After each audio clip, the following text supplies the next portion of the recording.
So it's like what would be an ideal investigation pathway for a RCC, and why are we even having this discussion is because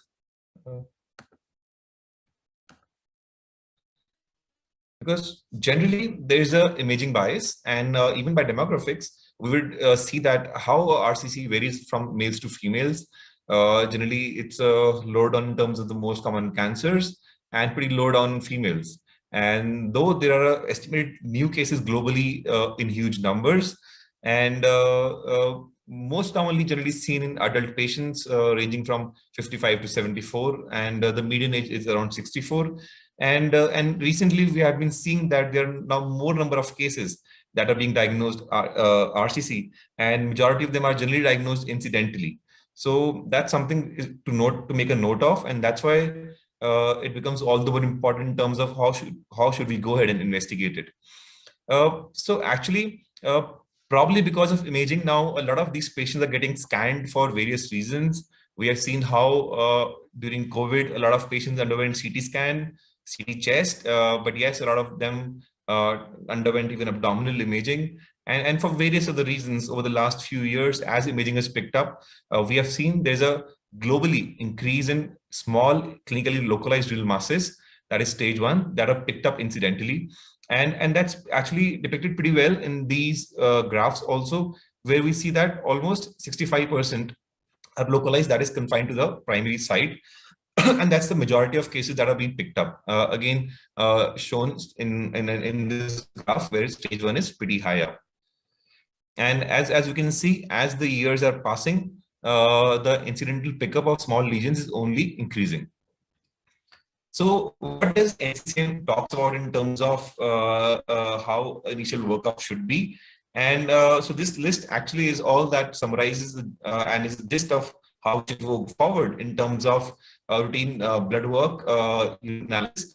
And this is the most important investigation, that is a abdominal CT, and we should always include a pelvic CT into it. So generally in India, abdominal CT covers the whole abdomen, the lower abdomen, or MRI. I'll come on to it when we can actually use MRI. A chest X-ray to rule out distant metastases, and if clinically indicated in terms of if you're suspecting bone mets, then a bone scan, a brain MRI, a chest CT, and we'll also come on to.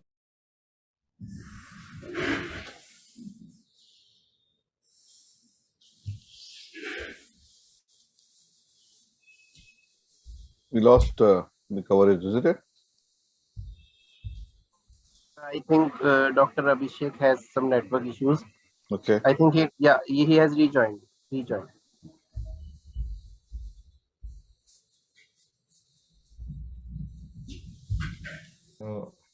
I'm sorry, I think I got disconnected. I'll just start again.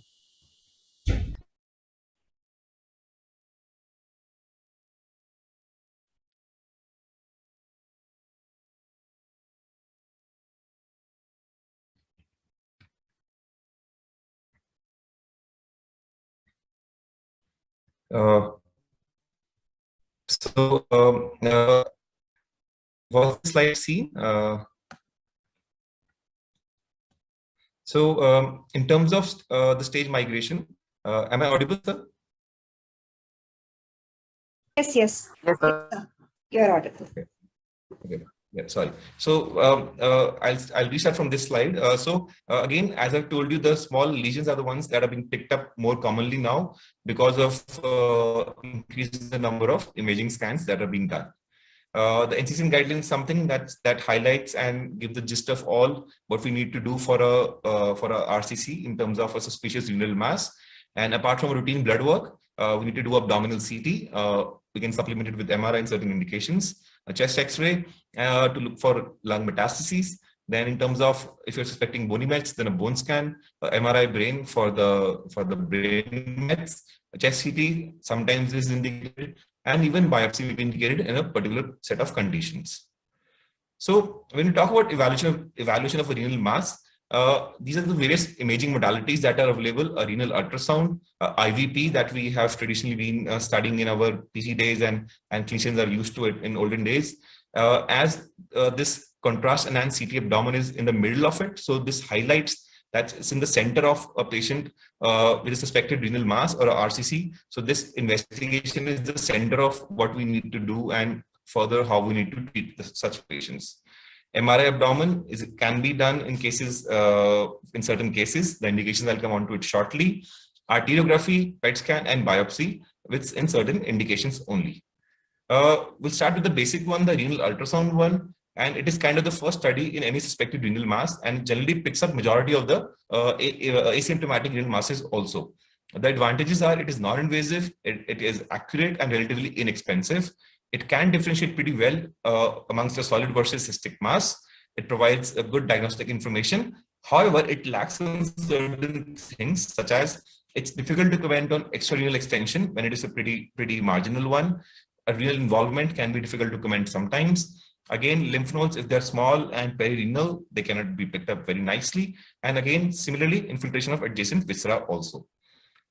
So generally, a small cyst, a simple cyst in an ultrasound will look pretty anechoic, would have smooth walls, round or oval, and there would be no internal echos, and strong posterior acoustic enhancement that is characteristic of a cystic lesion. Again, a complex would be someone who would have thick walls, septations, internal septations, calcifications, and dense cyst fluid, and even a solid component within the cyst. So therefore, any renal mass that is not a simple cyst by ultrasound, by strict criteria, where we are even there's an iota of doubt in terms of we feel that it's not a simple cyst, these patients should be further evaluated by a CT scan. Contrast enhanced ultrasound is something that is picking up pretty well these days, and this is one of the videos that show how a contrast enhanced ultrasound looks like in terms of a renal mass. This is a contrast enhanced image on the left, and this is a normal ultrasound on the right.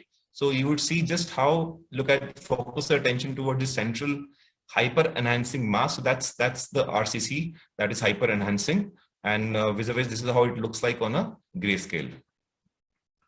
Intravenous urogram is of generally historical value. It was used in the past for evaluation of a renal mass. However, it lacks sensitivity and specificity, and though we can pick up the distortion of collecting system or contour of kidney very nicely, but again, not routinely used in evaluation of malignancies. Rather, we generally kind of tend to use it when we're suspecting renal TB. So those are the patients in whom will still indicate intravenous urogram for further evaluation. CT scan is the workhorse in terms of, and it's the investigation of choice for diagnosing any patient of RCC. And normally we do 3 phases: a contrast, that a plain phase to be starting from, then a contrast phase, and followed by a delayed phase. Diagnosis generally are due to hyper enhancing nature of the RCCs. So at least enhancement beyond 20 Hounsfield units is something that we can say with confidence that this is a enhancing solid mass. We can differentiate very nicely between a benign and malignant mass. We can characterize a cystic lesion and even gauge the complexity of the lesion. It also adds to the metastatic workup, and it generally acts like a GPS system for a surgeon. So this is how a CT scan, we can do reformats in terms of we can do 3D VRT imaging, multi-planar imaging. And again, this coronal image shows this mass, which you can do some VRT imaging, and you can see how it is looking like here, how the renal artery is supplying into the tumor. And again, similarly, depicted another patient depicted like that, mass again, and another patient in which a lower pole kidney mass is seen. So normally we have multiple scoring systems on CT scan. They're of radiological importance in terms of renal score, Padua score, MAP score. So these are scores that are actually acronyms, and they talk about how a lesion is located, but in a renal parenchyma in terms of whether it is polar, interpolar, whether it's anterior, posterior, and depending on various things, we give a score, and that actually helps the surgeon to decide what would be the best for this particular patient. CT scan is very good for detecting venous thrombosis. In this patient, you would see that this is the right kidney, this is the enhancing mass, and this is how thrombus is going into the renal vein, and it's just short of a IVC. Now, in this particular patient, the renal vein thrombus is actually, you can see, has gone into the IVC as well. And similarly, this is a MR on the rightmost, and this is, you can see again a left renal mass, renal thrombus, tumor thrombus going to the left renal vein and reaching up to the IVC. Neovascularization is something that is picked up very well on CT scan again. And these are arterial MIP images that show how the right renal artery is now supplying the tumor. All these is neovascularity. Look at the vascular nature of the tumor, how much vascular it is. And this is the draining vein through which the contrast or blood is getting washed out. So again, very nicely seen on this axial image. So this actually helps the surgeon also in terms of complexity of lesion, and at such a high hypervascularity, a lot of surgeons may want to get an additional angioembolization first before going for surgery. Now, actually, it is important to know how to differentiate a simple versus complex cyst. And we have a classification system called a Bosniak classification system that we use to detect these cystic structures. In the interest of time, I'll skip the basic types, how they are. But again, the most important categories that we look for is the wall of the cyst, the septa, any calcification, density of fluid, and the margination of the lesion, how the margins are, whether they're regular. Sorry to interrupt, sir. Last minute to conclude. Okay. So yes, so we'll skip the Bosniak classification. I talked about renal angiography. MRI is used when contrast cannot be given in terms of CT, and we can use contrast enhanced MRI, and this is how lesion is seen. The obliteration of fat planes around the kidney is very well nicely seen on MRI. It scores over CT, and again, detection of renal vein thrombosis is pretty nicely seen with MRI. In terms of where we can use is when we want to look at the level of venous thrombosis. We look at the planes with adjacent structures, patient with CKD, chronic kidney disease, in whom a CT contrast cannot be given, and surveillance in solitary functioning kidney with borderline renal function. So that's where we can use MRI. PET is generally not currently recommended, and in terms of sensitivity, it's pretty low. And therefore, it doesn't offer any significant advantage compared to CT in terms of initial investigation. However, it adds a prognostic value that SUV is beyond 8.8 is a poor prognostic factor. And it also correlates with the TKI treatment.